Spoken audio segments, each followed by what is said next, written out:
Welcome to the Curated Craftsman, a podcast where we'll learn about the hands, head, and heart behind creative entrepreneurs just like you.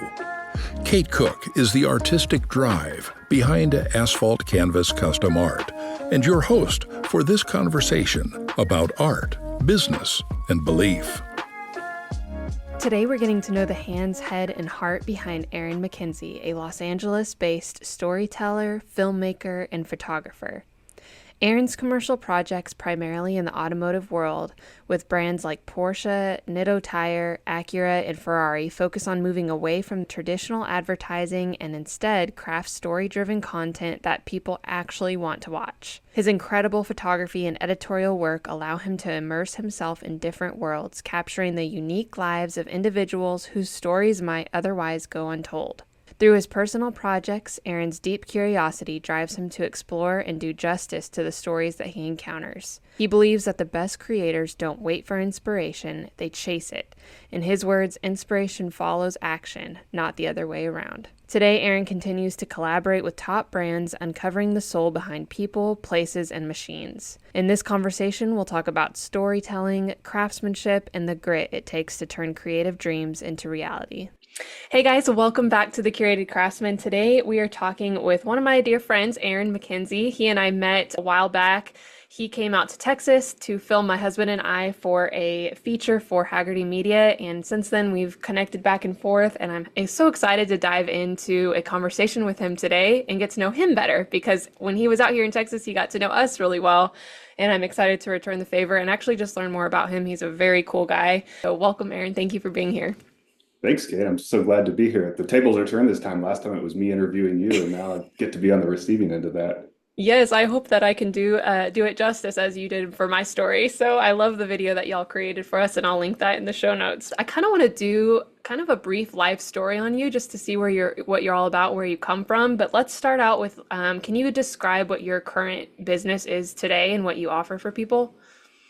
Yeah, I am, as you said, photographer, producer, kind of all-around storyteller is what I think about it as. And that really falls mostly in the visual space. I'd like to write more, but people consume content now via visuals, and especially video and photography. So heavily in the automotive space. That's obviously how we met when I came down to Texas, and we did a story on you and your husband, Morgan, and your cool Jeepster that you have there. And the idea there was that cars are about more than the cars. And I think anyone who watches that video will realize that video is not really about a Jeepster. It's about a lot more than that. And I say I work in the automotive space, but really it's using the cars as a window into humanity more broadly to explore the themes of family, loss, success, ambition, all those things. And cars are such a great way to explore that and kind of sneak those things in when people think they're going to get a car video, but actually it turns out to be something else. And so yeah, I think visual storyteller, I think you probably summed it up really well, is the best way to put it.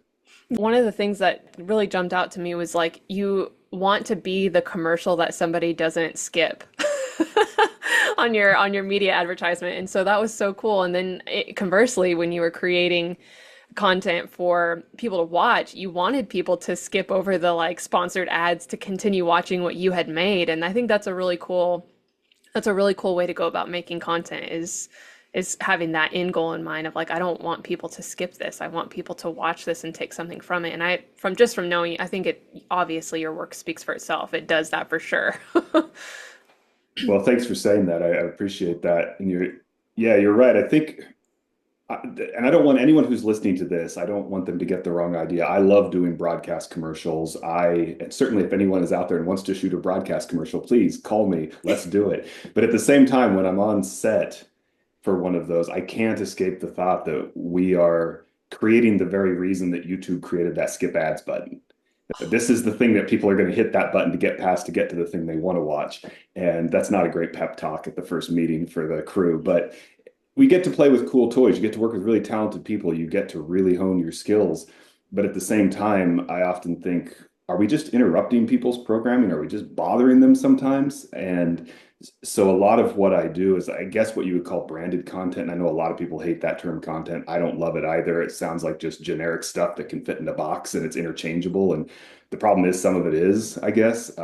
And but I don't know what the better thing to call it. So let's just call it branded content, branded storytelling, maybe. And Yes. so the idea being that a lot of brands are saying, hey, we want to tell the story, we want to invite people into our world, but we don't want to just do it in a 30-second thing that they're hitting that skip ads button for. So what if we tell the story of our universe in a way that people say, hey, I want to be part of that world. I want to learn about that, or I want to have those experiences. And so for about 5 years, we did a series called On the Trail for Nitto Tire, which was backcountry travel adventures all over North America.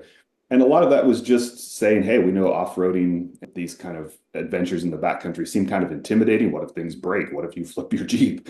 All of which could happen. How do you do this? And so the series was basically saying, hey, come along with us. We'll show you how to prep your vehicle, how to be safe, how the proper driving techniques, proper gear, all this kind of thing, so that people can feel like they're invited into that world and not feel like it's some exclusive world that's off limits to them. And in the process, you're going to see a ton of Nitto tires crawling over rocks and doing things like that. So there's plenty of product, but it's done in a way that doesn't hopefully interrupt the storytelling. Wow, that is so, so cool. I love that. And I want to talk to you a lot about your like crazy exotic travels and stuff, but one of the things that stood out to me on your about page was that you really have like a profound sense of place in where you grew up and how that defined who you are as a person today, which I didn't know any of that about you. And did you start with photography and videography in the beginning, like when you were a kid, or how did your childhood shape what you're doing now?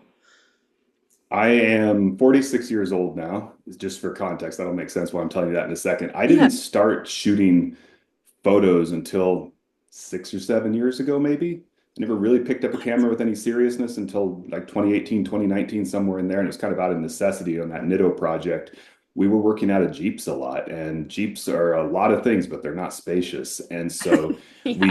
we were in very remote areas. We couldn't take 100-person crew. We didn't, you can't take a camera car. You can't take the grip truck. You just couldn't take a lot of these things. And so it was a very bare bones crew, very talented crew who could do multiple things. But the video guys had to run their own sound. They were operating multiple camera systems, and so I was also the producer. But someone needed to shoot stills, and that someone was me. And so I picked up a camera and just started shooting. Now, I first got into the production world back in around 2014. I became the in-house producer at a place called Petrolicious, and they produced a lot of automotive content. But I wasn't shooting anything. My job was to make the trains run on time, not to make them look pretty. And so I backed into this world entirely by accident. I had no plan for this. I went to grad school for economics. I worked in that world. I never thought of myself being in the creative arts at all, let alone visual media. And so, my dad was into photography when I was growing up, and God bless him for that, because we have a lot of really wonderful childhood photos and everything. And I have his old film cameras now that I still shoot with, which is really cool. But I just didn't take to photography as a kid. Hmm. I don't know why. The cameras were around, they were available. I just didn't take to it. But it wasn't until my late 30s that I actually picked up a camera and started shooting. Wow. And so were you creative at all as a kid? Because you have such wonderful thoughts about creativity and how creatives actually work on your website. Oh, thank you. I think I was probably creative but didn't know it, and I read a lot. I've always just been a voracious reader, and I think that's good for the imagination. That's good for opening your eyes and making you empathetic toward other points of view, and trying to, I think that's maybe one of the best things about reading fiction, for example, is it's the closest you'll ever get to being inside anyone else's head. Hmm. And reading nonfiction, you learn about the world. And so, growing up, I loved Mark Twain and Joseph Conrad and Wallace Stegner and Ken Kesey and all these writers. And so those gave me a real sense of kind of place. Growing up in the Western US, you read Ken Kesey and Wallace Stegner, you kind of get this appreciation for the world around you, and it brings it alive in this sense that's more than just the day to day. I guess it's like, oh, there's a grandeur to it, I guess, if you will. Yeah, like And you're part so of a bigger story. It's like when you're reading all these adventures stories and you're like, wow, now I live here and these people actually like founded this place and made it what it was and now get to live here, you know? It's a really cool idea of just like it makes you feel small in such a big place, you know? I think that's a great way to put it. You feel like you're part of a larger story. I think reading like Ken Kesey's Sometimes a Great Notion, which is about these obstinate loggers out by the Oregon coast, not far from where I grew up. Hmm. And it's this very, it's it's a good read, but it's also, if you know classical mythology, it also has all those elements. And so you read it and you start to understand where you're from, not just in the day-to-day sense, but in the mythological sense. And you're Mm. like, oh, this place I'm from is actually pretty cool. And so I think those kind of things, as far as creativity, I always like to write. I always had, I shouldn't say I wasn't into photography. I always had like little point and shoot cameras and I would take pictures and such, but I didn't really ever I never thought of it as a career. And I think part of it was that no one in my family was in the creative world. My dad was a nurse, my mom was a nurse, my stepmom was a nurse, they were loggers, they were mechanics, it was like blue collar family. And it was the Yeah. idea that you could actually get paid to do something that you didn't hate was not something that was ever discussed. I totally get that. Although my dad loved his job, I definitely, there was so many people in my life that had that mentality of just like work was more of a grind than the opportunity to create. My parents were never like, they never like discouraged my career at all. In fact, they were quite the opposite, but I don't know if they ever really could like lay out a roadmap of like, this is how you get to what you're doing now. Because they didn't know anybody that was doing what I'm doing now. So it's amazing to have parents that can, now that I'm thinking about it, it's amazing that you can have parents that encourage you to do something that they've actually never seen or done before. Like that makes an amazing parent, in my opinion, or anybody really. Yeah, and I should say that very much like your parents, my parents were always very supportive of anything I wanted to try. They That's cool. probably were a little bewildered by it, Yeah. but but when I said, "Hey, I'm 22 years old and I'm just going to move overseas by myself," they were like, "Well, we're sorry to see you go, but you need to go."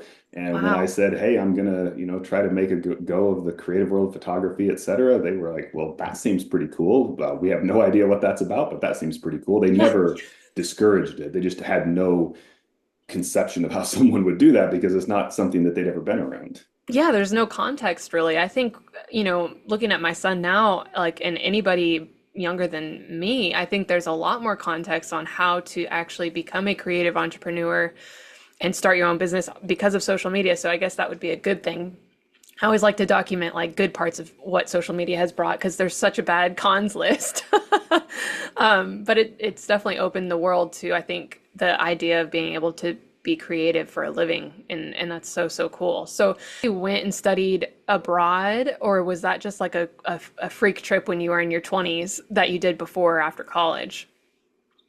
I did go abroad during college. I Okay. initially started school in DC at American University and realized how expensive it was and that I had no idea what I was doing. So I quit school there and went to Europe. I did go to Europe for a while, but what I was referring to actually in my 20s after I graduated, I moved to South Korea. Oh, And that wow. was simply, I graduated college, graduated from University of Oregon, got a job, and was very quickly working 80 hours a week and looking around this business and seeing all these guys who are 20 years older than me who'd been there for 20 years. And I thought, that's me, and that's me, and that's me. And they seemed like they had fine lives. They weren't miserable or anything, but I just realized that I hadn't seen much of the world yet. I mean, Mm. I've never been to Asia. I really wanted to go to Asia. And so I just started looking around and didn't have Mhm. any money after college. So I thought, well, what's a way I can travel and not have it cost me anything? And so I landed on teaching English. And so I got a job teaching English in South Korea. And I landed in South Korea. I looked at Japan, China, Taiwan, I think the Middle East maybe at the time. And I just thought, well, which of these places do I know the least about? And I thought, South Korea, I don't know anything about South Korea, so let's go there. And so I moved to South Korea with the intention of staying for a year or so. And a year turned into two, turned into three. So I taught English for a few years, and then I ended up going to grad school for economics over there because I just became fascinated with that country's economic development. I got there in Really? 2002, so the same year the World Cup happened there, and it wasn't what it is now. It was 20 some years ago, and it's much richer now, but it was still a rich, very comfortable country at that time. And right after the Korean War, it was as poor as sub-Saharan Africa. And so within 50 years, it went from, what we think of as sub-Saharan Africa today to a first world country. And Wow. I think it was Robert Lucas, the Nobel laureate in economics, who said once you start thinking of economic growth, it's hard to think of anything else because it just ties into everything. And so Hmm. that was true for me. And so I ended up going to grad school for that over there, and still fascinated by that, but just realized that it wasn't a place that I could long-term work professionally. But I Okay. was there for 10 years. I was there, I left in 2012, and moved to Southern California from South Korea. Wow, that's a heck of a career. Like, that's a long time in your life to like live in a different country and not even be doing what you're doing now. That's amazing. What were you hoping to do with that degree? I had originally intended to go get my PhD. I started in, Okay. master's program. I thought, well, I'll go get my PhD and I'll go work for the World Bank, or I'll go work for, some development organization or Wow. something like that. And my now ex-wife and I started at the same time. She was very well suited to academia. She went on, Okay. did her PhD. That's how I ended up in Southern California. So she went on and finished her PhD. She's very well suited to academia. I was not suited to academia at all. So I finished my master's and thought I need to get out of this. And so, Okay. after that, I went and worked for a couple think tanks. I worked for the OECD's office in Korea. But, it's like Korea was, because it was so poor, became very wealthy. A lot of other countries look at South Korea as kind of this model for development. That may or may not be Okay. true, but a lot of countries, Cambodia says, how did Korea get to that place? Ghana says, how did Korea get to that place? Tanzania says, how did Korea get to that place? We want to get there. And so you get a lot of other development experts looking at South Korea saying, what can we learn from this model? And then there's, of course, all the international relations of South Korea, North Korea, South Korea, China, Hmm. Japan, Taiwan. It's kind of a Yeah, the it's all neighborhood's a little intertwined. too interesting sometimes. And so my focus was kind of the international relations and the development economics of the place. And do you think that any of that knowledge that you have has helped you in your creative pursuits? I don't know if it applies day to day. Yeah, I think the studying economics absolutely helps because really. at the most basic level, economics is how people spend their time. We all have infinite wants and limited time to achieve it Yes. and limited resources. And so you have to decide how you spend your time, how you spend your money. And so it's kind of a study of human behavior at its most basic level. And so that helps me every single day, basically. For example, um, I find myself all the time thinking that when other people, maybe it's clients or just other people, do things that I don't immediately understand, I don't jump to say, well, they must be stupid or they must be evil. It's usually I start thinking, well, they must have incentives that I'm not aware of. Like, let's try Mm. to understand what those incentives might be before I rush to judge their decision. Because if I was in their position, I might make the same decision. It may not be good, but they may not be choosing from good options either. Hmm. And so quite often, I'll have coworkers, colleagues, whatever, and they'll look at a brand and say, well, what they're doing is stupid. And I say, well, I don't know what their decisions are. I don't know what pressures Yeah. they have on the inside from them. And that at its most basic level is an economics question. It's like, what are their incentives? This podcast is brought to you by Alpha 6 Corporation, professional quality paints and tools for artists and craftsmen alike. From lettering enamels, acrylics, and specialty textile paints to brushes, tools, and accessories made right here in America, Alpha 6 Corporation's product lineup is created by artists for artists. With unmatched customer service and a dedication to their craft, I am so proud to partner with Alpha 6 Corporation. In my studio, I use their carbon fiber maul stick, artist series brushes, and durable enamel paints. Whether you're a beginning artist or a seasoned professional, you can find inspiration with their do-it-yourself painting kits and monthly subscription boxes. Use the affiliate link in the description of this podcast to create with the same tools and paint that I use daily, and ultimately support a Detroit-based company that fosters creativity with makers from all over the world. If you understand the incentives, you'll have a better idea of where they're going to act. That is so interesting because I always believe that no matter what you're doing in your life, there's a through thread. Like there's a reason that you took this, from my perspective, very different path to Korea, and then all of a sudden now here you are in this creative. So like that's so interesting to hear how you do correlate the two, because I've had jobs where I'm like, this isn't creative at all. Why am I here? And then now I look back on them and I'm like, that's why I was there. Like I have this knowledge of whatever this was that helped me through to in my current day. So that's really interesting.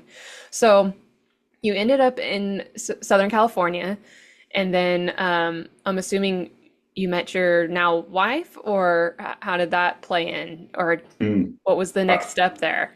yeah, now ex-wife, she and I married when I was in South Korea. That was another reason Okay, I was there okay, for so long is about 2 years after I moved to South Korea, she and I met. She was, native born Korean, hadn't spent okay. much time in the States at all prior to moving to the States. And so we ended up I guess we were together, yeah, 8 more years in Korea before we ever moved to the States. Okay. And so it was because she got an offer to do her PhD in Southern California. That's what took us out of Korea. I was, we were happy living in South Korea. I mean, in Yeah. retrospect, I'm glad I left just Yes. because I realized that there was probably a ceiling on my potential there in terms of what I could accomplish. And I was very Fair. Yeah. comfortable, but sometimes being comfortable is not good for you because Amen. you kind of need the life was pretty easy there. Mm-hmm. The income was not great, but it was okay. There wasn't really a lot of pressure, and there was kind of a ceiling, so why try too hard? And so once I moved to Southern California and was getting a little burned out on the work I had been doing there, Mm-hmm. I started just kind of thinking about other options and just happened to meet some of the people from Petrolicious, and they invited me to come, work for them basically as a producer, project manager is what it really was. Yeah. And I had no qualifications for That's what that. I was going to ask. I was like, your whole career doesn't really have anything to do with that, but that's so amazing that you got that Petrolicious job because I think it opened up so much for you, it seems. Like it opened up this whole new side of you that maybe you wouldn't have tapped into had you stayed in Korea. Absolutely. And I think part of it was that I was willing to work for cheap. Yeah. I knew that I knew I needed to make a career change and I was willing to work for cheap. And Yes. they were notoriously cheap and we were a match made in heaven in that regard. And Yeah. so it was, but so I was unqualified. I had no business being in that position, didn't know what I didn't know. So I owed them a lot Mhm. for just saying, we'll take a chance on this guy. And I learned a lot in that position. The budgets were very low. And so you learned how to work on a shoestring. You didn't learn how to work with a real budget. That was something I had to Mhm. learn later because it's a completely different set of skills when you actually can do things properly rather than just trying to Oh, guerrilla style everything. And yeah. so Because they were still fairly new at that time. In fact, maybe we should talk about what that is first, in case somebody doesn't know what Petrolicious is. Can you explain what they are as far as what they produce as a company? Yeah, Petrolicious started back around 2012, 2013, and it was an automotive media outlet, primarily web-based. They subsequently had a print edition after I left, but it was web-based, and they were known mostly for their videos. They would come Okay. out every Tuesday. They were profiles of vintage car owners with these kind of, interesting, unique vintage cars, mostly like European, Japanese sports cars were kind of their main focus, especially European stuff. I would say Petrolicious kind of pushed automotive storytelling forward a step Mm, and said, I here's agree. how you can create videos that are, I think you can even say kind of cinematic. They tell a story, Yes. they're very evocative, and they can be shot on a budget. They could basically be shot in a day.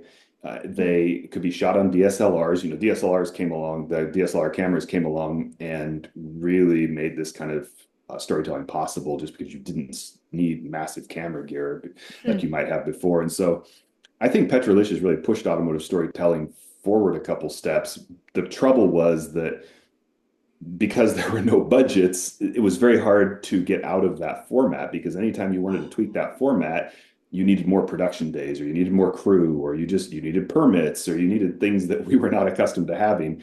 Was there someone on the team, or was it by the seat of your pants that you pretty much figured out this is how to produce a video?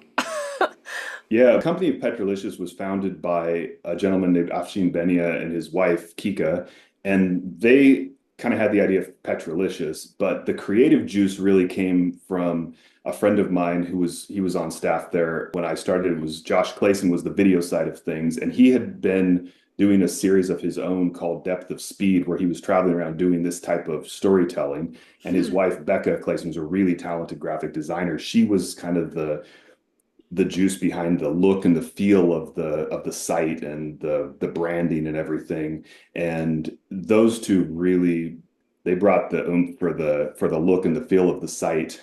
And then I came in and they'd been there for a year and a half by then. So it was pretty well established by the time I Okay. rolled in. You were basically the task keeper, or what was your specific job there? First days I was there, I didn't even have that level of knowledge. It was more like it was generally me and Josh on the road, doing these videos. A lot of that fell to Josh, and my job would be like drive the production van, unload gear, pay attention, Okay. keep the subjects happy, figure out lunch, stuff like that, PA stuff really. Okay, And okay. as I learned more, then I could take on more responsibility. By the time I ended there, I was finding the subjects. I was, crafting the interviews, maybe even doing the interviews quite a lot. Over time you learn. And in those early days, I was a goomper. Wow, that's so cool. And how did you transition out of that when you started realizing like this is what I want to do? How can I continue forward with this? And then at that point, after Petrolicious, did you start your own production business, or what was the next step then? Yeah, I'd been at Petrolicious for about 2.5 years, actually. Okay. And I'd reached a point where I wasn't learning as much anymore. It was just time to move on. I decided, you know what, I think I could probably go out on my own and at least do some freelance producing, maybe even build my own client base. I started on the producing side, working with some friends on their projects. They were doing commercials, so we did some for like Land Rover and Wall, the hair clippers, if you know those. I'd started working for Haggerty, so the Craftsman series that I produced for Haggerty. That was 2016. I basically left Petrolicious and rolled straight into that. A friend of mine and I were working on that together. I took a leap, but there was a vine there to grab, to swing onto. And Oh, for so, sure. Yeah. and then within the next couple of years, I started my own production company and built my own client base, which is really what I'm doing now. And I still produce for friends. In the media world, especially like commercial world, a lot of the producing work comes because you're attached to, friends with, you work really well with certain directors. And they Yeah. say, well, I want Aaron to produce this with me. And so you kind of work as a team on a lot of different projects just because there's a shorthand there. And so I'll still do that for friends, but I also have my own client base where I direct the projects and manage everything. Okay. Well, you're dropping some pretty like well-known names there. Were you like reaching out to these companies when you first started freelancing saying like, "Hey, this is my portfolio. This is what I can do for you." I'm just thinking of somebody that may want to start doing this. Like, how did you get into actually starting to work with these big name companies? Well, I should say that one of the other things that I'm really grateful for from my time at Petrolicious is that I have a lot of relationships from there that are still really close friends, people I That's still talk cool. to this day that I met on those projects I still work with to this day. And so when I left Petrolicious, some of them said, "Oh, hey, good, you're free now. We can hire you." That's We awesome. liked hanging out with you before, and some of these are people I either worked with inside Petrolicious or they were just people I met because of my work at Petrolicious. Maybe we did Hmm. videos with them or on them, and so I think like the Wall and the Land Rover jobs, those were directed by a friend of mine, Jeremy Heslop, who had been shooting for Petrolicious and had Wow. subsequently moved into the commercial world. We did a Jaguar commercial that year. It was another friend of mine who had no connection to Petrolicious, but somehow in the Yeah. car world we had just met. And so he brought me in to produce that project. And the relationships, a lot of it's relationships. You need to Mhm. meet people, you need to develop that rapport. It needs to be a genuine rapport, not just networking for its own sake, but Yeah. it's also proving your competence. And Mm. goodness knows I've made my share of mistakes, but hopefully over time you do things right more than you make those mistakes. And so it's getting on those jobs as much as you can, just getting on the ground and proving you can do the work. And Yeah. that's often, I would say, the most conventional way is you start as a PA, for example, production assistant. That's just Okay. go get coffee. That's move the apple box. That's, to go get the director, tell him he's needed right now, whatever the case may be. But just proving that you can, be the glue that holds things together Yeah. and just move your way up. Yes, that's interesting. I love that idea of and it's a kind of a forgotten idea now is like, yeah, you're gonna have to get the coffee for the person doing what you want to do to actually do what they're doing well. That's such a valid point, and I think a lot of people think you can just myself, I also get caught up in like, well, why am I not there yet? But I think there's a good reason why you go through stages in your career from the coffee getter to the behind the camera in your instance, because it builds all this knowledge and all these stories and like, I'm sure you collected over time the way you like to see a certain shot or like, there's a creative way that you like to do it specifically, which in turn becomes your style. And you wouldn't find that had you just gone right into it. I think you can pick up little tidbits from people here and there, and that's so important with collaboration. And it sounds like you did a lot of collaboration up until where you are now with the freelance, and now even still you're collaborating with you're working all the time with other people, which I think is very different than the people I've talked to on this podcast previously, where they're more solo entrepreneurs, but you really can't do your job without collaboration, communication, storytelling, a lot of other people involved. Is that right? Oh, 100%. I am not a Yeah. sound guy. I'm not going to Okay. operate the sound on a set. I'm not an editor. I'm not going to Mhm. sit down and push the buttons and make the transitions and the cuts. I'm fortunate though, I think the way I came into this more as a producer, which, like I said, is make the trains run on time. That's make sure the hotels are booked, make sure his insurance is in place, make sure your permits are good, make sure all those boring details are in Yeah. place because that's what allows the creative to happen. And so Mm. I'm fortunate now that I'm more on the creative side as the director, the photographer, I can still look at that stuff and say, wait a second, I want the shot in this place, but our permit's not for that spot. So can we please go? I can tell my producer, please go, talk to the permitting office and get this straightened out. Or, oh, I can look at that and say that's not enough time to allow for editing. We need 10 days instead of 8 days, for example. Oh, And it just comes from knowing, having produced things on that side. And so being able to speak to the kind of the logistical side of it, but also the creative side is really helpful. But you're right. I couldn't do this job for the most part alone. If it's an editorial photo shoot, I oh yeah, will yes. often have an assistant maybe, but I often could go shoot those by myself. Yes. An assistant's helpful to manage lights and things like that. But Okay. if it's all outdoors and we're just using natural lights, sometimes I could just do that by myself. But that's rare. It's helpful to have an assistant, and certainly on larger projects, where it's a broadcast car commercial and you've got 150, 200 people sometimes. That's a lot of people whose jobs I can't do. I'm not a lighting Yeah. guy. I'm not a grip. I'm not a Yeah. stunt driver. I don't Yeah. operate the Condor crane. I don't do production design, but you have to know a little bit about each of these people's jobs so you can get them what they need. Yeah, and coordinate everybody. That's so, so true. And to give you a compliment, and I'm not sure what your exact title was when you and I were working together at for the Haggerty spot, but like I said, you came to us, but through that whole day, it took us about a day to do that. And through that whole day, I literally just felt like you were like tour guiding us around in our own state. Like we chose the place for lunch, but like I don't even remember making that decision. Like I just remember you were like, "Okay, now we're going here, and then we're going here, and then we're going here." And we were just doing what you were saying, and your demeanor was so calm, and that made me less nervous to be in front of the camera and be around that kind of there wasn't even that many people there, obviously, but it's just to give you a compliment, like I think the production side of it and knowing like where everybody should be and your demeanor, it really was a wonderful experience working with you. So I can see where you've excelled, obviously, way beyond what we did, but still. That's a wonderful compliment. I appreciate you Yeah. saying that.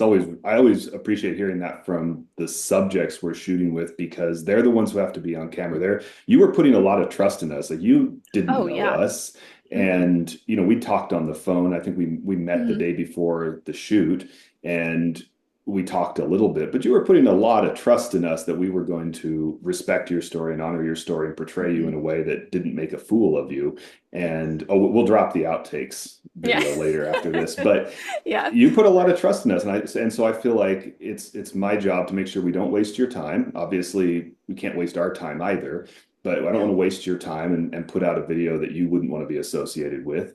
And that comes down to obviously having a plan. I think it was Eisenhower said plans are worthless, but planning is everything. The idea is that you go through the planning because then it helps you clarify your priorities. You kind of know where you are in the process, and you may have to change at given points, but at least you'll know, okay, we had to change this thing, but I still know where I'm at in the day, for example. I know where I'm at on the timeline. It's helpful. And it also, for me anyway, as someone who likes to plan things out, when Same. when I kind of know where I'm at in the day and I know what the plan is, I'm going to be more calm.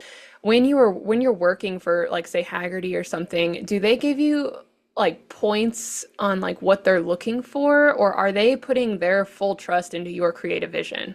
It's different with every client.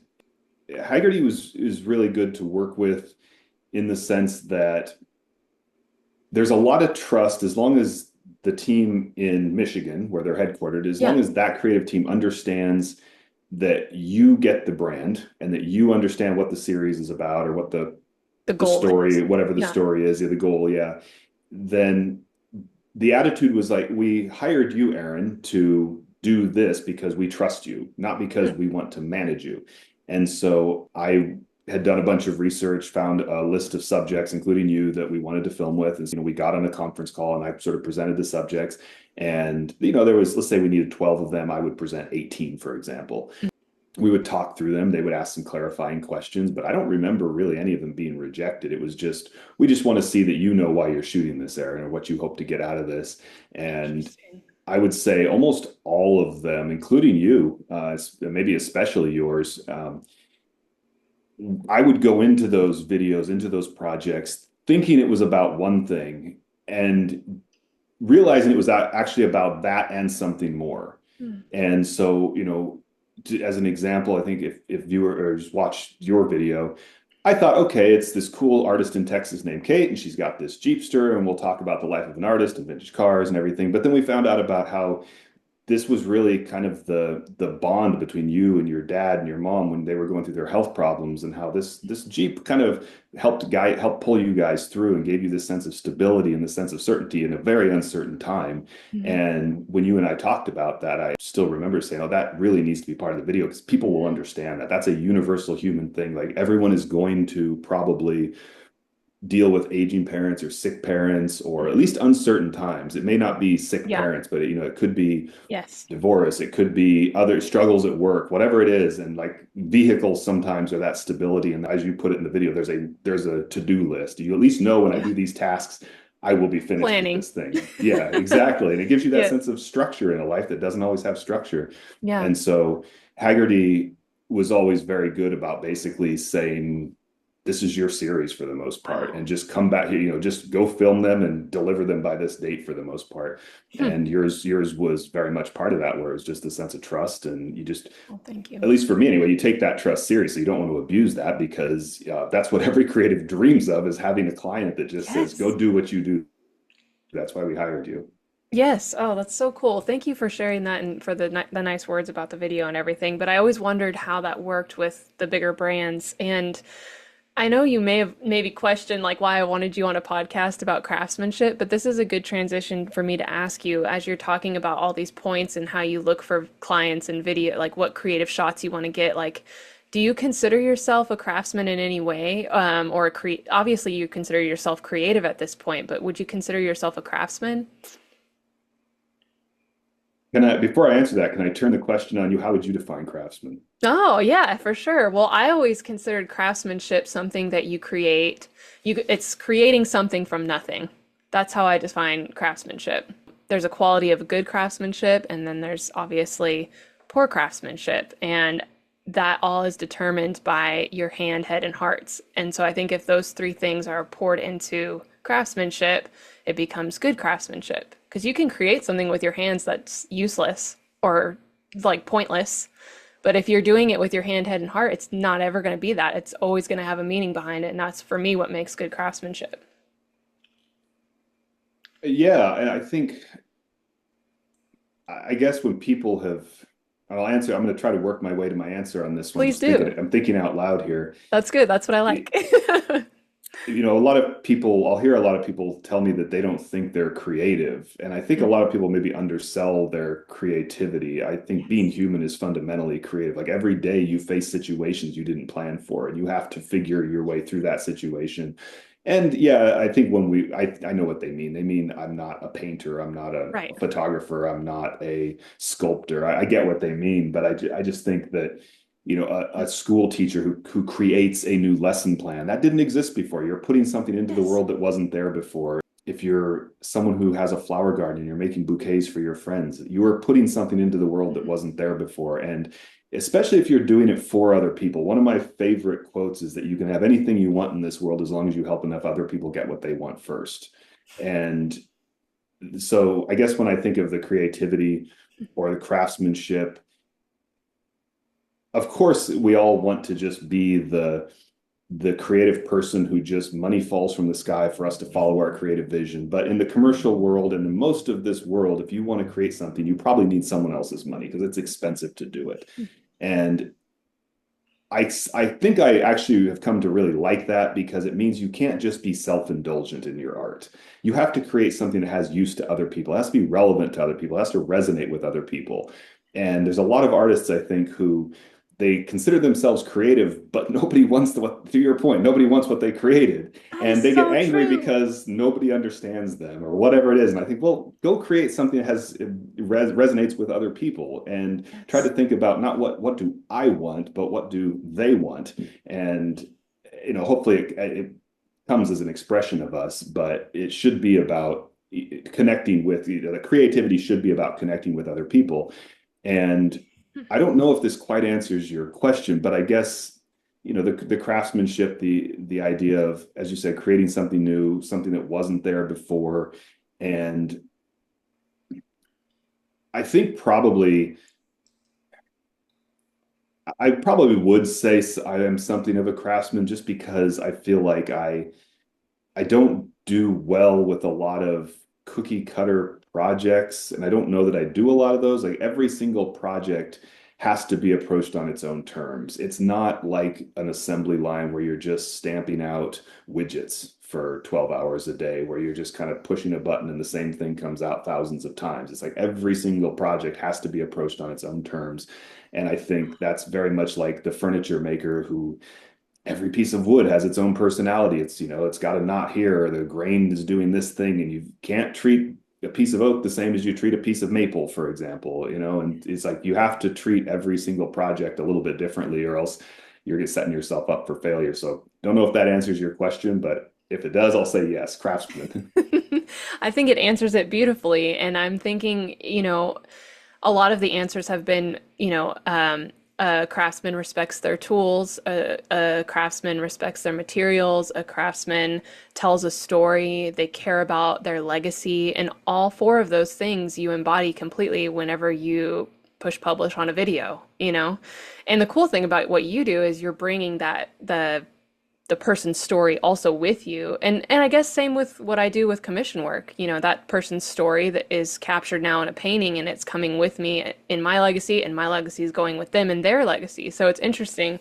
I think, man, that was the most beautiful answer to that question I think I've gotten. Is there a trait that you believe has benefited your business or your craft in a positive way? Like a trait that you could say, like, yes, if I didn't have this trait about my personality or that I learned, I wouldn't be where I am today. Oh, absolutely. Okay. Curiosity. Mm, Absolutely, curiosity. I No have that question written about down. it. Yeah. Curiosity. Brian Grazer, the film producer, he's Ron Howard's producing partner. He had this book that came out, I don't know, 10 years ago or so, and it was all about curiosity and about how it got him where he is. And I recommend it. It's not just for people in the production world, but I think I've often thought, and I don't have kids, so sorry, Kate. I know you have a child. I'm going to sound Oh, like that guy who has no kids who tells parents what they need to know here, but no, here no, I no. go.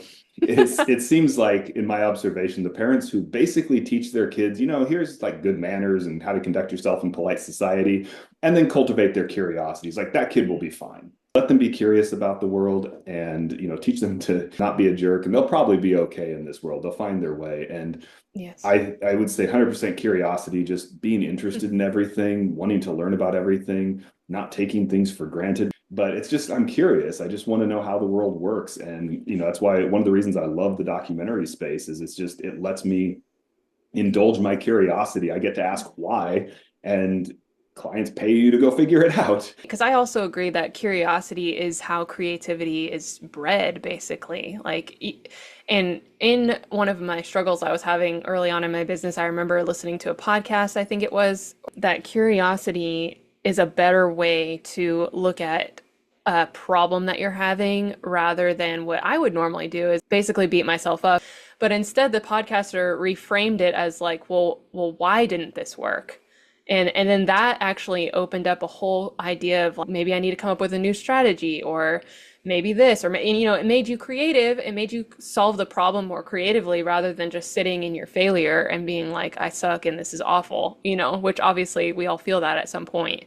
So I think curiosity is a really powerful tool for creativity, and also like pulling yourself up by your bootstraps and being like, okay, let's fix this. Let's figure out how to do this. Yeah, no such thing as failure, only feedback, right? I've never heard it put that way. Yeah, that's a very concise way to say what I just said. Um, so if you don't mind me asking, do you have any religious beliefs? Do you believe in God, or how does that work in your daily practice? Do you have anything like that? I was raised Seventh Day Adventist. some of my dad's family, so my dad's family basically homesteaded in Idaho in the late 19th century, up in the mountains, Oh, and wow. they were Adventists. They basically moved out there to, I call it commune, I guess, but they were Adventists that moved out there to homestead. One of these guys, who I guess would be like my great great grandfather, or maybe even one more great than that, he was a photographer and he had a camera, and there's pictures of the wagon train. And I was like, Dad, how have you buried this all these years? You know I'm Yes. interested in this, and just you come out with this now. And Wow. so they were Adventists, though, who moved out and homesteaded in Idaho. So at least that many generations back on my dad's side, and my mom's side pretty far back too. And so Wow. my parents met in the Adventist church. And so I was raised Adventist until I was in my teen years. And my parents divorced when I was about 10. My mom kind of Mm, left the church. My dad stayed in it for another 15 years or however long it was. I have not been what I would call religious since then, but my okay. friends have often said I'm the most religious atheist they know. As the way I've put it to people, I think it was an Alan Watts quote who said, "If you believe in God, I don't, but if you don't, then I do." And there's a great book by Karen Armstrong called A History of God, which is the history of the idea that the phrase "I believe in God" has not always meant the same thing to all people, and even doesn't mean the same thing to all people now. True. This is not a great answer to your question, but It's it's okay. it's the idea essentially that I'm not convinced that my feeble human brain could wrap its head around something that's worth being called God. That if I could understand Okay. it, it's probably not a God. And if there is actually a God, I wouldn't be capable of understanding it. Yes. Well, yeah, that's how I look at God. Like, if I could understand him, then I would not believe in him. And I wouldn't put my 100% trust in him because it's, then it becomes all about like my self-reliance. And God knows I cannot sustain myself on my own reliance. Lessons learned there. But I've never heard of that in the sense of the book title that you were talking about. That's very true. And I believe that when somebody says, I believe in God, it's as personal as a fingerprint when somebody says that, because that means so many different things to people. And that's why I like to talk about that on this podcast. Because do you have any like spiritual practice at all? Like is there a meditation? Do you believe in anything outside of yourself to be able to like pursue your creative ambition or your career at all? Well, I should say that I meet a lot of people who were raised religious Mm-hmm. or just atheists, never had any religion, and they're kind of resentful of religion. And I'm not here to Yes, defend everything that's ever happened under the umbrella of religion in history, not at all. of But course. I am really grateful that I was raised religious, because I feel like you can't understand world history without understanding religion. Go ahead and explain Israel and Palestine to me without using religion. Explain India and Pakistan Yeah, without you can't. explaining using religion. Northern Ireland, the Irelands, Yeah. explain that without using religion. Go ahead. I defy you to try, right? And Hmm. so, explain Shakespeare to me without knowing something about the Bible. You can't. And Yeah. so the fact that I was just kind of grew up steeped in that means I didn't have to go back for a, remedial education in it later. I kind of just grew up with it. So I'm really Yeah. grateful that I That's grew up cool. religious. I don't feel like I have a religious practice so much now, except that I still read a lot of books about religion. I still am fascinated by religion. Cool. Both, I'll read books about, the history of Judaism or Islam or Christianity, or about, mythology. I'm a huge Joseph Campbell fan. I Yeah. still feel like I spend a lot of time thinking about it, but I'm not a Yeah. churchgoer. I've never gotten into meditation. Probably should, but I'm still fascinated by the subject. I still feel like Really interesting. it's absolutely fundamental to who humans are, and it's religion. Even if you're not a believer, you have to say there's something in the human brain that's wired for religious belief, and Mm-hmm. just saying that, well, I don't believe in it, therefore I'm not interested in it. Yeah. That just seems like an incurious point of view to me. Yeah. Yeah. It's ignorant, you know. You can't have an opinion. You can't form an opinion on something until you have knowledge about it. Um, but yeah, that's interesting. I really think that you're dancing around the idea of like needing to know 100% about any religion to make a informed decision. But like for me, I've never I've never 100% known for certain all the questions I have about Christianity or all the questions I have about even Buddhism. Like the things that I've been interested in that, like, and I don't go to church and I don't meditate. I pray, but I don't meditate. So it's interesting to hear that. And so where do you think like your creativity stems from? Do you believe that it's from some higher power, or are you just kind of born with it? What is your thoughts on that? I mean, that's the nature versus nurture question, right? Oh I yeah, for suspect sure.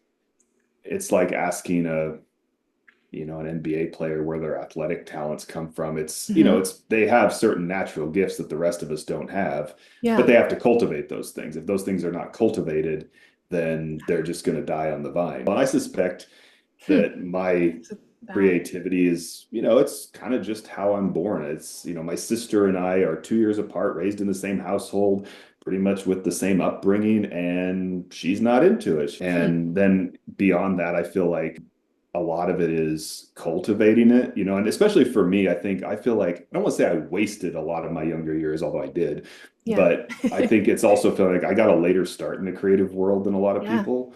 And so I find myself pretty antsy about saying, okay, if there's creative stuff you want to do, Aaron, you got to do it and you got to work double time because you got a late start in this. And so that's Wow. cultivating whatever natural inclinations I might have. Yeah, it's almost like finding your purpose in a sense. Mhm. Do you believe Mhm. that you were put here to do what you're doing today? Our lives are richer if we are connected to other people, if we're connected to our communities, our families, Hmm. if we're That's connected to the true. wider world. I'm lucky in my job, and maybe your job too, is we get to meet a lot of different people. We get to help a lot of different people. We get to help them help their dreams come to fruition. We get to tell their stories. And I don't take that for granted. I feel like that's a really powerful thing, is to being able to share stories like yours with the wider world. And I have no idea. Someone might watch that and find it really inspiring, and it helps them get through their day or something. And that's really nice to know when people reach out and say, "Hey, I saw this video and I was having a bad day and it made it better." Like, that's everything to me. I don't know if I was put here for that purpose, but I know that my life's a lot richer when I'm able to connect people like that, or help people get through tough times like that, help people achieve their dreams. And That is so but cool. like I said, I don't know if the higher power put me here to do that, but definitely life's better Yeah. when you do that. Today's podcast is brought to you by Dupe the Room. A lot of you listen to this podcast in your car, and with Dupe the Room's essential oil diffusers for cars, you can transform your commute into a 5-star hotel experience with their luxury scents and sleek diffusers that clip seamlessly onto your car's existing air vents. Dupe the Room fragrance packs come with 3 different scents, 2 metal diffusers, and a reusable unscented oil stick pack that you can customize and refill when ready. Dip the stick into any of their hotel-inspired fragrances, then place the stick into the diffuser, customize your scent strength, and hit the road. My husband and I share our daily driver, and with a blend of leather, lemon, and sandalwood, our favorite scent is number 1. It has a great balance of masculine and feminine aromas. Ditch those bulky vent clips and tree-shaped air fresheners and invest into an affordable and reusable alternative that ensures a great smelling ride for up to 6 months at a time. Head to dupetheroom.com/Kate Cook for 10% off your entire order. Do you think that you will ever pick any said religion, or do you believe that you will ever kind of land on something, or do you just kind of, is that your goal, is a better way to say it, or are you okay with where you're at, like currently, just kind of being curious and open to whatever may come? I don't I don't want to say never. Never is a pretty big word. It is, yeah. And I've said never before and I've regretted it because it Same. didn't turn out to be never. And Yes. so I don't want to say never, but I think it's pretty unlikely. I'm a pretty skeptical person, it's pretty hard to talk me out of empirical facts and everything. I understand. And which is not to say, I guess, I have friends who are very religious, but they also work in the hard sciences like physics and, Yeah. Yeah. biology. And I've asked them, like, how do you balance the religious belief with your professional world? And their answer, which I think is partially where I'm at, is like they're two different things. One is about faith, one is about facts. And Oh, wow. once you start mixing those two things, you've corrupted them both. When you try to bring Hmm. science into religion, you've corrupted religion. If you try to bring religion into science, you're going to corrupt the science because they're just not the same thing. And with religion, you're asking fundamentally unanswerable questions. Yeah. They're beyond knowing. Right. And with science, you're trying to know. With science, you're basically saying, what would disprove this? Like, here's what Right. we know now, and I know very much if I found this piece of evidence, it would disprove that thing. Right, there's an And answer to the question, but with faith, there's not that specific answer. I get that. I've never heard it described like that. That's very interesting. I don't know that I could subscribe to a specific religious belief. It doesn't, Mhm.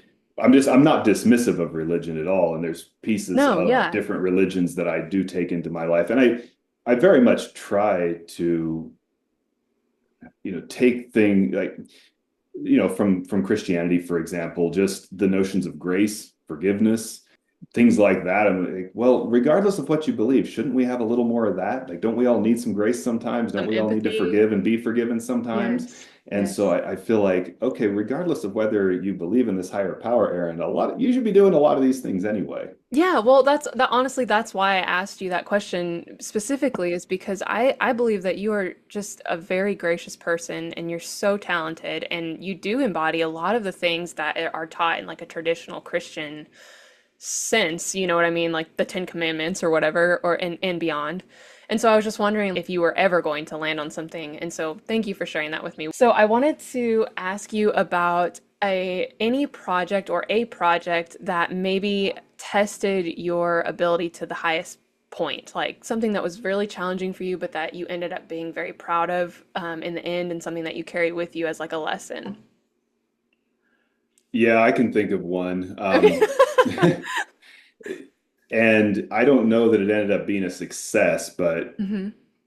it goes back to what we were just talking about. Lesson in grace, basically. Okay. I and my team went to the 24 hours of Daytona with Acura. So we were the media team. And 2019 at Daytona was just the wettest, most miserable race. They eventually black flagged that race. Ugh. But Okay. we'd been there 2 years, 1 or 2 years before, I think, and we had just kind of been the object of benign neglect. Like the client, the agent, Acura's ad agency was who was handling this, and they kind of didn't care about us. We gave us a small budget. They sent one or two agency people with us, and they just kind of said, come back with what you come back with. And so we had a very skeleton crew, and we could handle it. The 24 hours of Daytona is a slog, just no sleep, Yes.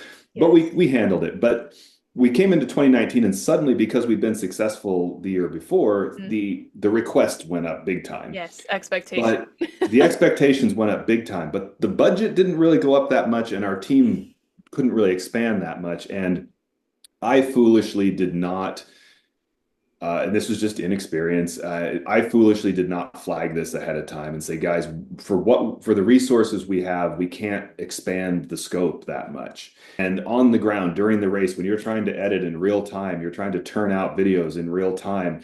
We were getting farther and farther behind. The client was getting more and more impatient. The rain was coming down. Our camera guys were having equipment troubles and they weren't thrilled.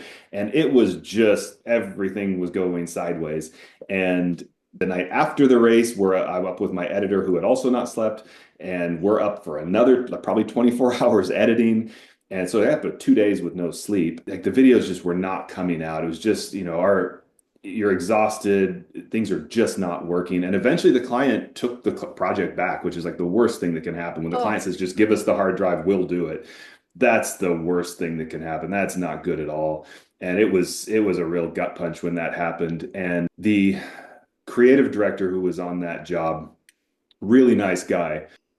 And I've subsequently worked with him. I worked with him last year on another project, actually. But later in 2019, toward the end of 2019, Acura was going to, I mean, they raced the whole year, but the Petit Le Mans races outside of Atlanta were coming up, and the last race of the year. And he asked for our team to come back. And okay. I was like, yeah, sure, great. But when we got on the ground at Road Atlanta, I was standing next to him and I said, Mike, why? Why would you want us back? And he just said, well, after what happened at Daytona, he's like, I went back to our team and said, there's blame enough to go around on all sides here. Like we didn't prepare well. We didn't put you guys in a position to succeed. And yeah, you guys, kind of seemed to drop the ball, but it was also dropping a ball that was not very well positioned here, And so he just said, I love you guys and your work. And we just felt like if we came in with better resources and better plan, that we could put you in a better position to succeed. And so it was just this reminder of, again, grace, and we all need it sometimes. And I will be forever indebted to Mike Seiko, the creative director. I'm calling him out here, and for that bit of grace. And I've told him that. I think I worked with him on a Kia commercial last year, and I told him that. And I just said, Mike, I've never forgotten that. We're 5 years later, and I've never forgotten that. And it's something I try to practice as well, because we all need some grace sometimes, because we're all gonna stumble. Hmm. That is so, so cool. Wow. And it reminds me, a point in that story too is that you had past work that I'm sure spoke for itself. And so it goes back to that quote, like, the harder I work, the luckier I get. Because had you not had that previous reputation of being like a solid team with solid work, that one experience may have spoke for itself, but instead this guy saw past that and gave you the grace to be like, hey, bad circumstances, why don't you come back? So that's so, so, so special. How cool is that? I love that. Conversely, is there a project that you're just like so proud of? It's like your highlight of your career, maybe one or two that you can think of right off the bat that you carry with you? I think one project that I am quite proud of, and it's not just one video, it's a whole series, is the On the Trail series we created for Mm. Nitto Tire. I could say I co-created it, Yeah. and I described that a little earlier Yeah. in our talk here about kind of what that was. And that was 5 years of shooting in all kinds of conditions. Just, you're shooting in the backcountry. You're not in a controlled studio environment. You don't have the luxury of a catering service. You don't have star trailers. You are just off in the middle of nowhere, in the middle of the desert, 14,000 feet. You're in mud bogs in the Ozarks. You're in snow in the mountains. And, I was just really proud of our crew for being able to turn out really good quality visuals on a very tight budget. We weren't working with a consistent host. A consistent host gives you a real level of predictability. It gives you the same person you're working with Okay. every time. We kind of, over the years, dialed into maybe 5 or 6 people that would rotate through. So, go out, shoot great stuff, and then, obviously sit down and put it together. And over those 5 years, it was really nice, because often with a project, you'll do, say, a commercial, and then you're finished, and you learn certain things, and then you go to the next project, and you hopefully take those learnings to the next project. But it's often with a different team who didn't learn the same Hmm. things you learned, and there's not the same level of continuity. Whereas with this one, with On the Trail, we could say, well, in that episode, this didn't work very well, but we're shooting another one in a month. So now we have a chance to take all those things that didn't work last time. And sometimes that's creative, and sometimes it's workflow. So I and the director would sit and go through transcripts of every single interview, every single bit of audio that was captured, and just, how that got put into a spreadsheet, being able to move little bits of dialogue around to say, oh, we need this transition here, or we need to move this segment here. Just over the years, being able to refine that workflow. And, this is to anyone who's a really experienced director or producer, they're going to say, yeah, Aaron, this is basic stuff. But, you learn it by figuring out what doesn't work. Again, no failure, just Hmm. feedback. Yeah. And it was, so that project and what we built there was very gratifying. And I still get Mhm. compliments from people who see it, come across episodes, and will shoot me a note and just say, oh, we saw your episode from the Ozarks or the Rubicon or whatever it might be. And that's really gratifying to have that out there. That's so cool. And were you camping like alongside of these Jeeps during that time? Like how long of a time were you out each time? Sometimes camping, sometimes Okay. it would depend. Sometimes, like the Rubicon, we were camping for, I think we were out for 2 nights. Okay. So that poses its own set of challenges, because cameras just eat through batteries. Got to have enough, usually solar power or generators or whatever, that you got to take with you. And again, Jeeps don't have a lot of space. So, in those cases, you would have support Jeeps basically towing trailers full of stuff Okay. that were just out of shot of the cameras. And so sometimes it was camping. Sometimes, the thing you people don't really appreciate, in the lower 48 states, it's actually kind of tough to get super remote. I mean, in the West you can. In the That's East, it's true. actually really hard to get super remote. We filmed in some pretty remote areas in places Yeah. like Colorado or in the Mojave Desert, and you're back at a hotel by dinner. It might be kind of a long Hmm. drive, but it's actually hard to get too far from civilization in the lower 48 states. It's not Alaska here. It's not the Very Yukon true. here. That's so cool. And so on your website, I saw that there was some photos, beautiful photos of obviously like Africa, I believe. But the one that caught my eye was, and it was in the Sahara Desert. Are those photos like freelance work that you've decided to do on your own travels, or were those for a company or some sort of editorial material?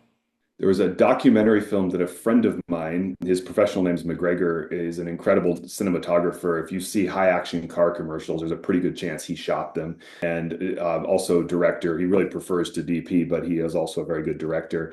And that Okay, was a passion project of his. cool. He's from Spain originally, and he and his crew went down to Mauritania because there's this train, there's the Mauritania Railway, and it exists only to carry iron ore from the interior to the coast where it can be refined or shipped out. And the train itself is like 3 miles long, Oh and it my carries enough goodness. iron ore to make several Eiffel Towers. But Wow. this train has become kind of a lifeline for the people who live along there. A lot of people hop on the train, they ride the hopper cars to the coast, they'll trade provisions or whatever, they'll bring stuff back to the interior. A lot of Mauritania is still nomadic herders. And this train is, I guess you'd call it modern. It's kind of Yeah, modern by 19th century standards, but it's still the modern world cutting through this very traditional lifestyle out yeah. there. And so he took his crew out there and they filmed, and it seems wonderfully miserable. Yeah. Like if you see the behind the scenes stuff, I wish I had been there, but I also am glad I was not there because they were riding on top of these iron cars as well, like iron dust blowing Wow. all over them, and as you're out in the middle of the desert with the sand.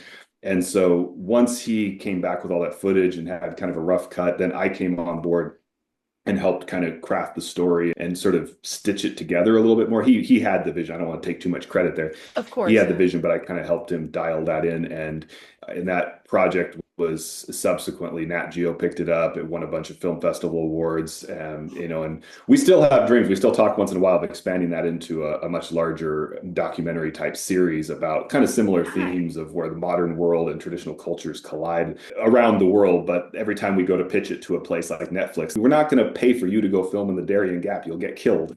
And so far we haven't been able to sell it, but because a lot of the places we wanted to film were not exactly easy places to film. Yeah, dangerous for sure. Well, that's kind of why I brought it up because you're talking about like camping in the Rubicon, and I'm thinking like most people think the Rubicon is a pretty challenging trail outside of having to actually produce like quality footage. And so, are you hoping to pitch like more frequently to Amazon, Netflix type things? I am always open to pitch Amazon or Netflix. I've been through that a few times. I remember when I left Petrolicious, a friend of mine who actually worked at Petrolicious with me, he and I had an idea for a series. It was a more automotive documentary type series. We got a meeting at Netflix, and it was surprisingly not that difficult. And I just remember thinking, oh, this is not hard at all. We just like call up Netflix and you get a meeting. Little did I know it's not that easy at all. Like that was just dumb luck, Okay, basically. It is not easy to sell a show to Netflix. I can At least imagine. not for me. I'm sure some people, they know what Netflix is looking for and they're better at pitching it than I am. What I'm about to say, I'm not saying I want to turn away the automotive work or turn away the producing work, but Understandably. I think I said early on in this conversation, I never had a plan to be in this industry. I never thought I would be earning a living this way. And so I never really had much of a strategy. I never said, oh, here's where I want my career to go and I'm going to Mm, take these steps to get there. It was more that I just would develop skills and develop relationships, and people would say, well, you did that last project, well, here's another one, do this one for us. And I just would kind of take the next work that came along. nice.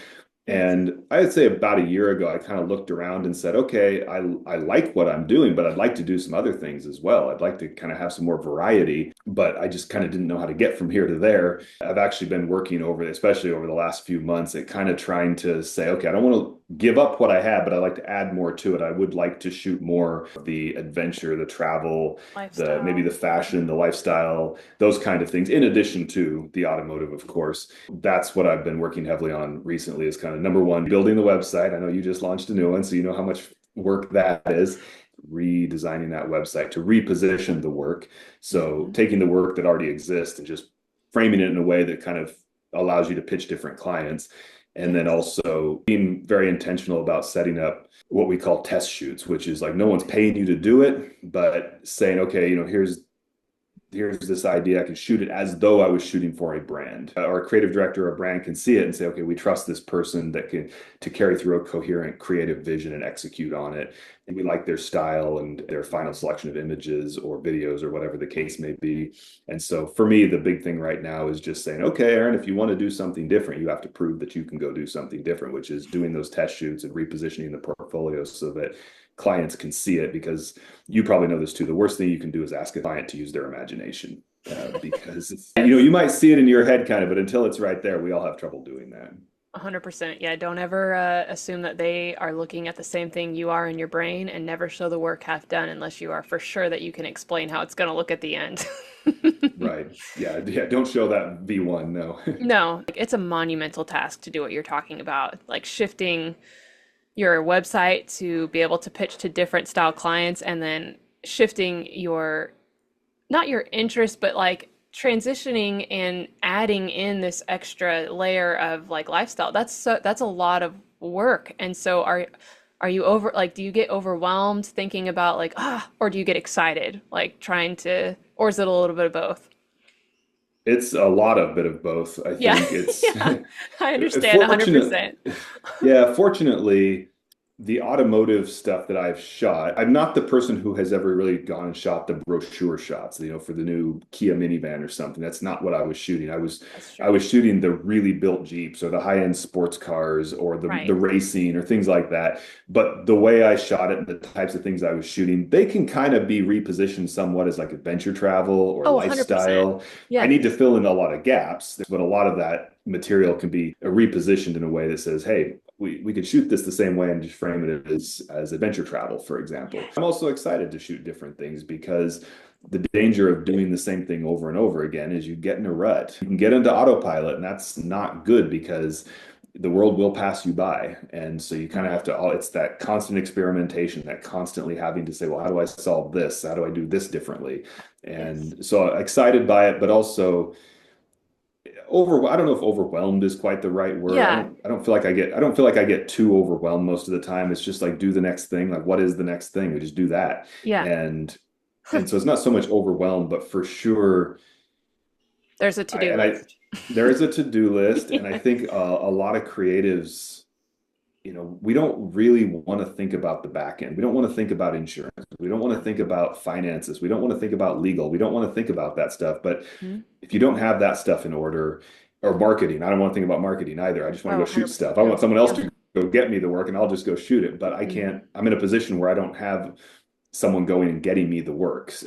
Maybe Yes. someday I'll get there, but I'm not there right now. And so that means I have to learn how to do it. And so when I look through my marketing channels, whether it's social media or email newsletters or the lack thereof at the moment, which that needs to be coming soon as well. But just SEO, those kind of things. It's like, oh, again, this is curiosity, right? It's like, oh, I didn't know how this stuff worked. I'm kind of curious to learn how this stuff works, and maybe I'll develop enough familiarity with it. I don't have to be an expert. I just need to be better than I am now. And so Yes. that's less about overwhelmed and just a little bit curious about, okay, well, how do we make this stuff work a little better? I totally resonate with everything you're saying, kind of like refining your brand and business to speak a different language this year. That's kind of where I'm at as well in my business. I still am in the automotive thread, but I'm trying to reach a different audience. And so it's been just really refining and taking away like portions of my business that just really didn't make any sense, or ideas for collections that I had that I'm like, that's not the audience that I want. Yeah, that would make cool art, but this isn't the audience I'm looking for. You have a piece of advice for anybody looking to become a creative entrepreneur? I don't know about one piece of advice, but I sometimes envy my friends who are in the creative world but don't have to rely on it fully yet. Yes. I have a friend who's a hell of a motorsports photographer, one of my favorites, but he has a full-time job as an engineer, and he just kind of has enough job flexibility that he can go shoot races whenever I need him to. And I always just think, keep the insurance, keep that steady paycheck. This is just fun Mhm. for you. Now, at the same time, at some point, you just have to commit. Mhm. You can't, probably, if you really want that to be your career, you can't be half in, half out, I suppose.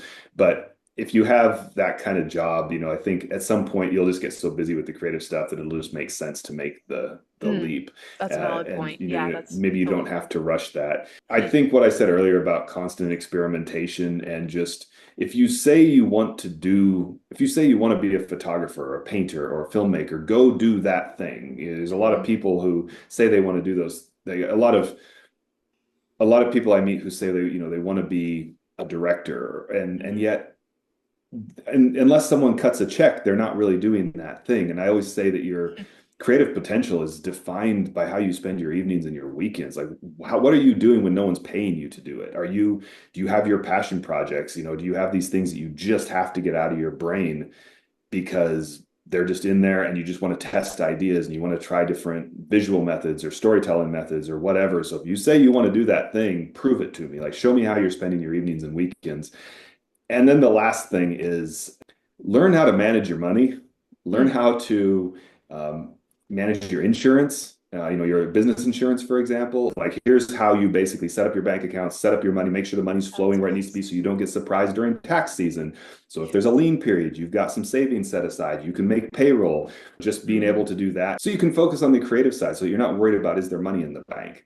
Because Right. if you're worried about that, it's going to be very hard to be in the creative mode. So Oh, it's almost impossible. if you can have another job to kind of bankroll your creative stuff while you get off the ground, that's great. That's If so you say you valuable. want to do it, prove it to me, and Yes. learn how to manage your money, because this is a very unstable way to make a living in the creative world. I'm sure you know that too. Is like, Yes. if you're looking for a steady paycheck and health insurance and certainty, this is not the world for you. No, no.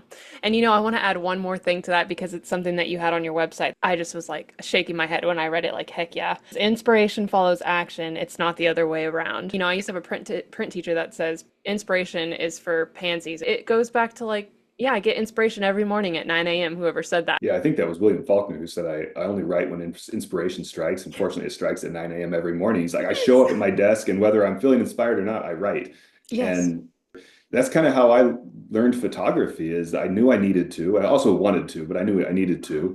And I would wake up every morning and I would just take my camera and go outside. And I'm fortunate that I live in a very visually interesting place, Yeah. but I didn't even know how a camera worked. So I was like, well, I'm just going to go out and I'm just going to shoot hundreds, maybe even thousands of exposures every single morning. I will come back. I will bring them into Lightroom. I will start teaching myself about Lightroom and editing. And Wow. that shot didn't work. It was overexposed, underexposed, out of focus. The frame wasn't great, whatever it was. And you learn and you say, okay, well, tomorrow we're going out again. And you can go shoot the Yes. same things if you want to, or you can shoot different things. But some of those shots turned out really well. And they still get used now and again today. And most of them were not very good. But the Yeah. point is, it wasn't like waiting for, like, I feel inspired to go shoot something. It was like, no, no, no, every single morning, you're just going to go out and shoot. If you say you want to do it, show me you want to do it. 100%. And you say you live in a beautiful area, but following you on Instagram, like you take pictures of things that I would never think are pretty, and then you take them and like put them on Instagram, and I'm like, "Ugh, I want this as a phone background." Like you have a natural gift of knowing, you have an eye for it. And then I saw now you're offering, well, I think you have been offering prints for a while, but So I have prints displayed at various places around LA.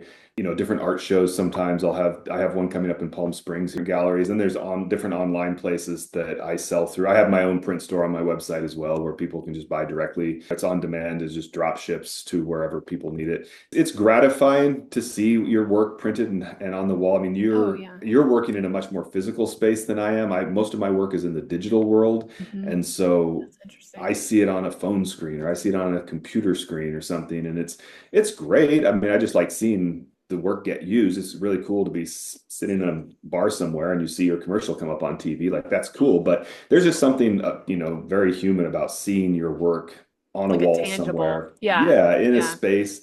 And so that's really great. I mean, like, prints are not a big part of my business. I don't push it that heavily. If I was really going to go hard into that area, I would have to really educate myself a lot, because it's a whole other world out there in terms of it's Yes. physics and chemistry in terms of how ink interacts with papers and the colors and the Mhm. brightness and everything. And so I would need a lot more education on that, but it's cool just to see the work out there hanging on a wall somewhere. Absolutely. I love those prints you have of the palm tree with like the color code underneath. Oh, thank you. I think that's Yeah. actually been one of my most popular ones. It's a shot from near my house, actually, in San Pedro, just kind of the LA harbor area of Los Angeles.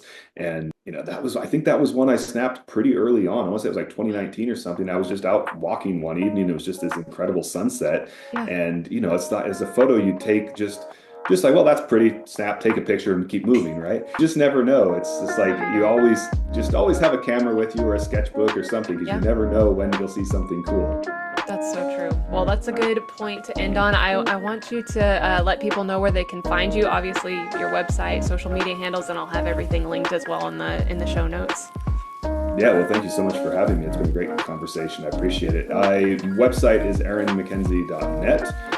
Instagram at Aaron W. McKenzie, so my first name, middle initial, and last name.